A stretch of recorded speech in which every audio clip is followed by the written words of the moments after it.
Hello, and you are watching the Tour de Bloom race report, 2 days from the race concluding. What's Tour de Bloom? Tour de Bloom is 4 stages of road cycling in 3 days across 3 different disciplines of road cycling. So we had 2 longer road races, we had a time trial, uphill time trial mass start, and a criterium. It is a kind of a test of an all-round rider, and there's different days to win, different stage winners, and an overall winner, like a general classification like you'd see in the Tour de France. So Tour de Bloom was super hard. And why was it hard? It was hard because everybody cares about Tour de Bloom. Everybody is peaking for that race. It's kind of the big race in the Pacific Northwest. It's our little mini stage race, Tour de France, so to speak. There are other races that do stage races, but this is probably the biggest one. We had 3 different fields that Future sent to Tour de Bloom. We had a 2-3 field, which I was in. We had a 4-5 field, and we had Kaylin in the women's 3 field. So we had lots of riders there. I think there was a total of 12 of us, all staying in a team house in Wenatchee, Washington, and all sort of sharing war stories over the weekend and just having an awesome time.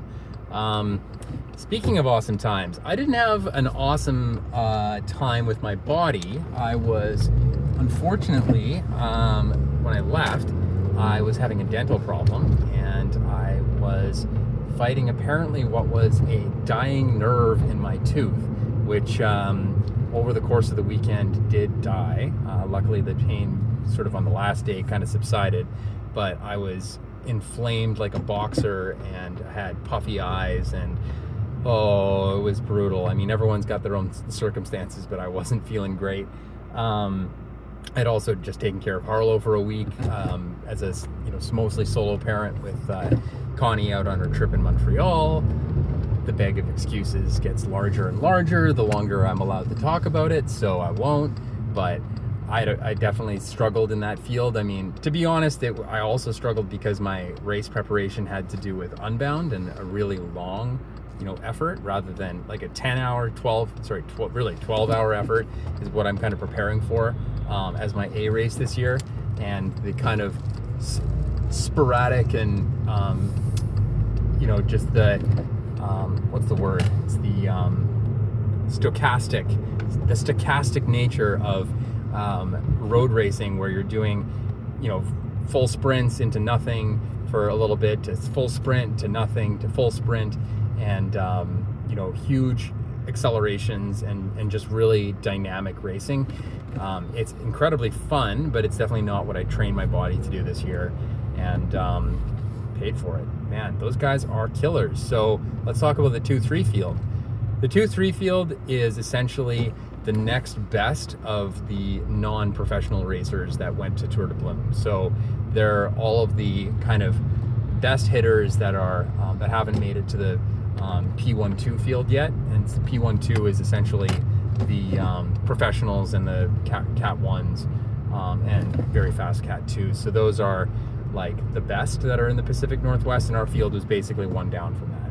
So really good riders, many of which definitely deserve to be in that P12 field, many of which just don't have the points because they're not racing, they're just getting super fit, and when they finally do show up at a race like this, they make guys like me look pretty freaking amateur. That's just the reality. So how did I do personally? I came 62nd out of 80 starters and 64 that finished. So I was not last, but it was pretty freaking close. And I gotta admit, like, during periods of that race, it felt very much last. Texting my wife Connie on the way home, admittedly, it all became fairly apparent that I'd laid everything on the line to prepare this year, only to run into a field that is just plain superior. I was dealing with a dental infection, yes. I had plenty of excuses, but I have to admit, even if I was feeling my absolute best, I would be average in that field at the best. And it was really humbling, but really inspiring at the same time to see just how good you can be at the sport, how strong you can get, and how just dialed you can get on a bike. I'm almost 40, I've got a kid, and I'm still doing this, and there's kind of a celebration to that. You know, it's I haven't let my life get in the way of what I'm doing, and I've hit a level that's just really good. It's a high level. So I have to be happy with the fact that I finished the race. I have to be happy with the fact that I'm competing at that level. So pretty stoked on that. But yeah, like it was like emotional leaving the race in basically last place. So I'm over that now, and I'm seeing the bigger perspective, and I'm already looking to peak for this race next year. You know, it's just too fun, and I want to change my training and get in strength, and you know, I've overcome some injuries, and I want to definitely do better next year and see what I can do as an almost 41-year-old in that field. I'll do it. I don't care. I'm doing it. Probably. Hold me to it next year, okay? Why don't we talk about the rest of the team, because that's probably a little bit more exciting. The rest of the team also, I think, had very, very good performances, supplemented by the fact that, unfortunately, there was just insane people that showed up. What the heck? So in the 2-3 field, we had Mac Napier, I'm going to say that wrong. We had Matthew Thibodeau, both of which are, like, we thought we were sandbagging. We honestly thought going into this race, this is crazy. Both these guys deserve to be in the better field. And they do, to some extent. Like, they're both extremely good climbers, and this race was going to be focused around climbers. But when it came to the hill climb, they were amazing. And they still came 10th and 11th. There was like 9 guys that were faster up a hill than they were. And these are guys that are record-setting hill climbers in the local Vancouver scene. Absolutely ridiculous. I don't think anyone saw that coming. And I think it just goes to show how good the competition was at Tour de Bloom this year for the 2-3 field. You know, ramming my head against those guys, no wonder I felt amateur. So, yeah, like, put it all in perspective. Like, it's pretty incredible what cyclists can do out there. And it was humbling to be in that field. It was really amazing. So I know that they were a bit disappointed by the overall result, but, like, holy smokes, like, I look at their preparation and I'm proud of them. Like, I'm proud of those two. I'm proud of Hugo for, you know, being in a similar circumstance to me and finishing the race. I'm proud of Jonas, proud of Fred, and I think they did really good jobs. I think there's a lot to hang our hats on. At the end of the day, you don't control the competition. You can be proud of the result and the preparation and the execution that you put on the table. And I really think that our team did what we set out to do in terms of executing, but you know, it just was what it was when you run into really good riders, and everyone's most important race is Tour de Bloom, so that's what it is. Let's talk about the 4-5s. They did awesome, and you know, our protected rider Corey did an excellent GC attempt, and also, you know, did really well in the vicinity, always kind of around it. But Noah also came up and was right there with Corey. So, you know, we had another dual GC thread in Cat 4-5. And again, there's really good riders that showed up in Cat 4-5 last year. As for an example, the guy who won the Cat 4-5 field that I was in last year, the lower level, won the Cat 3 field this year. So, like, there's insanely good talent across these fields.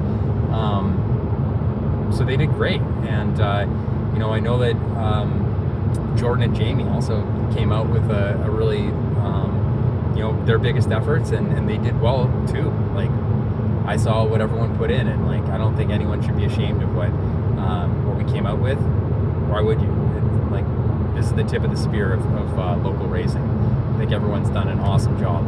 And then lastly, Kaylin, and, you know, I've got to hand it to Kaylin. Kaylin raced her own race, but she was kind of racing ours too. She was handing bottles. She was showing up really early for her races, and then coming out and actually supporting us with ours, handing bottles and being supportive. And, like, you know, I think the last stage of the day, the last stage on Sunday, I was in a road race and just hanging in with those guys. And yeah, Kaylin was like, yeah, huge support. Like, I just remember her yelling my name in that field, and I was suffering, and it gave me a boost. It was just really cool to have the team on the road supporting each other like that and spending the weekend.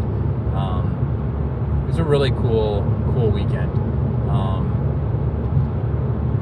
What can I say? Like, bike racing's awesome, and our team really, I think, showed up, and we had an awesome time. We hung out with other teams.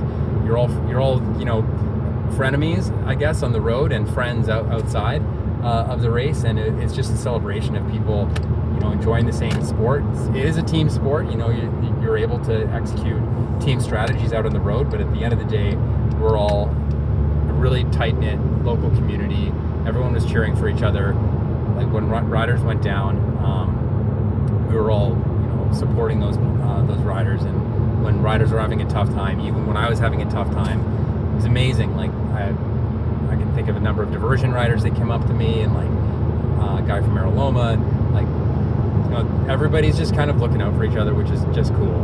And yeah, that's the race report. I don't know what to say. People are fast. It's motivating to see it. It's easy to get down on yourself when your result isn't what you were hoping for, but you don't control the results necessarily. You control yourself out there, and you control yourself in life, and all the little decisions that we make across our life leads up to the results that we get. So, hey, my result is I've got an awesome kid, I've got an awesome wife, and I've got an awesome race team, and I'm doing the best for myself in addition to that, and proud of being part of the 2-3 field, even if I'm barely there sometimes. I'll be back without a dental infection and without a massive sleep debt coming into it. I hope to do better next year and treat it like an IA race. Like, I think it's worth it.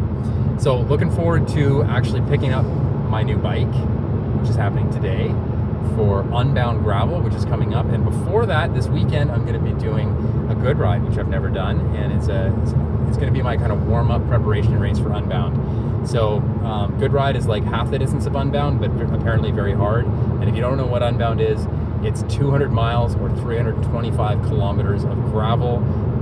It's a one-day event.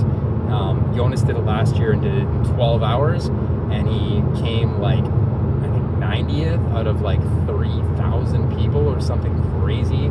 It is the Tour de France of gravel. It is the biggest gravel event on the planet. I was really stoked to get in for that race, and my training is definitely lined up for that kind of race rather than Tour de Bloom. So I'm not going to hedge my bets on myself and say that I'm going to blow it out of the water. You never know what will happen in a race like that. It's a 12-hour effort. It is a long time, and lots of things can happen. You're exposed out there in the sun, the elements. It could be a peanut butter mud year where your drivetrain clogs up with mud that's unmovable. You never know. Like, it's just going to be an adventure, and I'm looking forward to it. So, more race reports coming up. Talk to you soon. Bye for now.